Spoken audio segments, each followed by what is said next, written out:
Si yo tengo más de una carga, si tengo dos cargas y quiero calcular el campo eléctrico, vamos a poner una separación, tengo una carga negativa 3Q, una carga positiva 5Q, y voy a poner a cierta distancia A, y quiero calcular el campo eléctrico, por ejemplo, a una distancia, lo voy a poner por aquí, B, es decir, en esta ubicación donde está la X, quiero calcular el campo eléctrico generado por ambas cargas, es decir, el campo eléctrico total en X. Tengo que tomar en cuenta la contribución de cada una de estas cargas, por ejemplo. Comenzando con la carga positiva, el campo eléctrico apunta alejándose de la carga, así que en esta ubicación, mi flecha de campo eléctrico empezará en el punto donde me lo piden, y este es el campo eléctrico debido a la carga 5Q. Y se calcula KQ, es decir, en este caso, pues 5 veces Q minúscula, que es mi carga, sobre la distancia al cuadrado, y la distancia es B, así que B al cuadrado, y está hacia la derecha. Lo que estoy escribiendo aquí es la magnitud, ya la dirección está descrita por la flecha.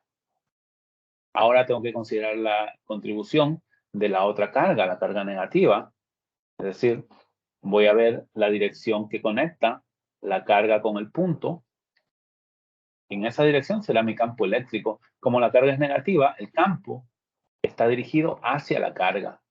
Así que escribo de nuevo el campo eléctrico debido a esta carga, pues va a estar dado por K, por la carga que es negativo 3Q, entre R cuadrado.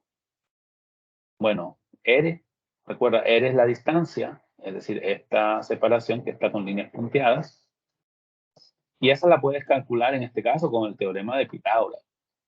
Recuerda que C, esta hipotenusa, es, según el teorema de Pitágoras, a cuadrado más b cuadrado, raíz cuadrada. Así que esa es la distancia que tengo que tener aquí. Ya no le he puesto negativo a la carga 3Q porque estoy escribiendo la magnitud solamente.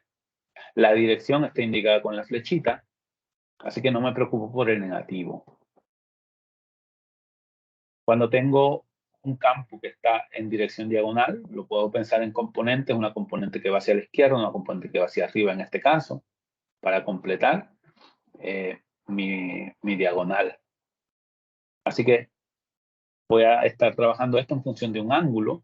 Este ángulo tú puedes ver en el triángulo que se puede relacionar, hay un lado opuesto que es A, un lado adyacente que es B, así que yo puedo decir, por ejemplo, tangente del ángulo es A sobre B, así que el ángulo como tal, aplico la función inversa en la izquierda y en la derecha, va a ser la tangente inversa o el arco tangente de A sobre B. Y cuando yo quiero escribir la componente horizontal, recuerda, esta componente en función del ángulo sería adyacente al ángulo, pues utilizo coseno del ángulo. Y para la componente que está opuesta, pues utilizaré seno del ángulo. Así que cuando yo veo las componentes, ya no tomo en cuenta el vector original. Tienes que tomar o las componentes o el vector original, pero no ambas. Así que voy a ponerle esta línea para hacer más claro que el vector original ya no lo estoy tomando en cuenta. Tengo dos vectores en la dirección X, voy a empezar con X. Así que el vector X, tengo positivo, el vector azul, negativo, porque va hacia la izquierda, el vector verde. Así que voy a tener más 5Q menos de negativo 3Q coseno del ángulo. Y eso me va a dar el campo X total. Y para el campo Y total, solamente hay una componente vertical. Así que ese campo Y total va a ser la misma componente que está hacia arriba, E negativo 3Q seno del ángulo. Es la única componente que tengo en este caso. Así que el campo eléctrico, la magnitud del campo eléctrico total, pues voy a obtenerlo con estas dos componentes, X y Y. La magnitud entonces será raíz cuadrada de X al cuadrado. Déjame ponerlo primero, X total cuadrado más Y total al cuadrado, raíz cuadrada. Cuando calculo el campo eléctrico de esta manera, tomando en cuenta la contribución de una carga, tomando en cuenta la contribución de la otra carga, sumándolos como vectores, es lo que se llama el principio de superposición. Tienes que tomar en cuenta la contribución de cada una de las cargas y sumarlos como vectores. Si yo quisiera encontrar, por ejemplo, el potencial, ya no el campo, vamos a poner el potencial eléctrico. A ver aquí. Potencial eléctrico en este punto, debido a las mismas dos cargas, el potencial. Tendría que seguir usando el principio de superposición. Para la primera carga, 5Q, el potencial está dado por la expresión que habíamos mencionado, K por 5Q sobre la distancia. K por carga sobre distancia.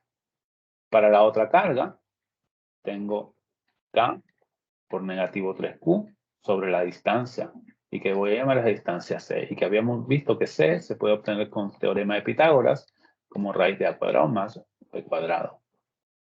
Y acá es importante mantener el signo, porque este no es un vector, el potencial es un número, un escalar, y el signo importa.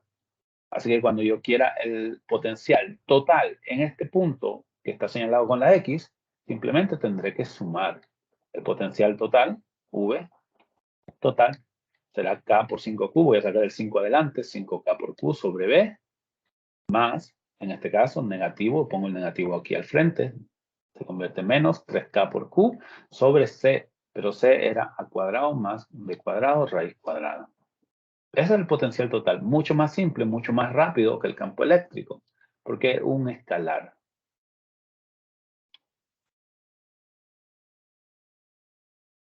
Para describir el campo eléctrico, muchas veces utilizamos lo que se llama líneas de campo, líneas de campo.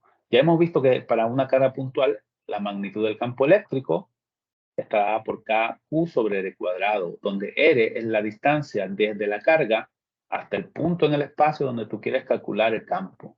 Mientras más cerca, pues más intenso el campo porque el denominador es más pequeño y hace que el valor de E sea más grande. Mientras más lejos, más débil el campo. Eso está representado con estas líneas continuas que tuve aquí, que estoy dibujando nuevamente. Y esas líneas infinitas empiezan en las cargas positivas y se alejan de las cargas positivas.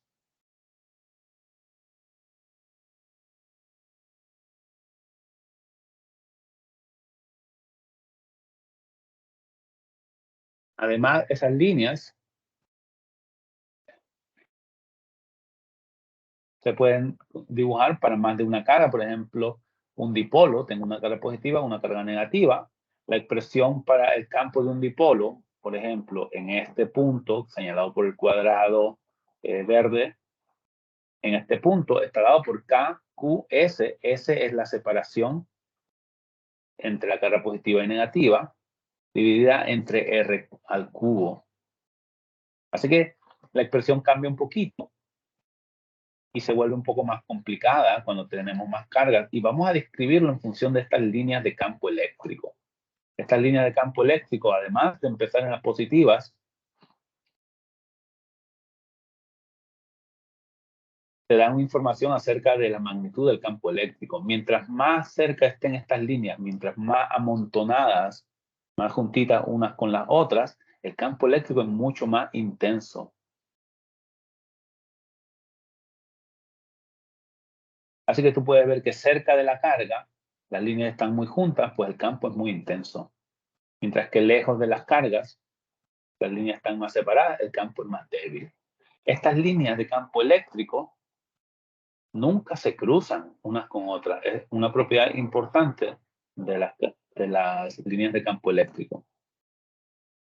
¿Okay? Configuraciones un poco más complejas, como por ejemplo una varilla, donde tú tienes una infinidad de cargas, pues se pueden calcular con el mismo principio de superposición, pero hay que hacer un proceso de integración. Acá están algunas expresiones que habíamos encontrado para puntos especiales, puntos particulares. Para un anillo, las líneas de campo eléctrico se verían así. El campo eléctrico en este punto se puede calcular con esta expresión. Para un disco, las líneas de campo eléctrico se verían de esta manera.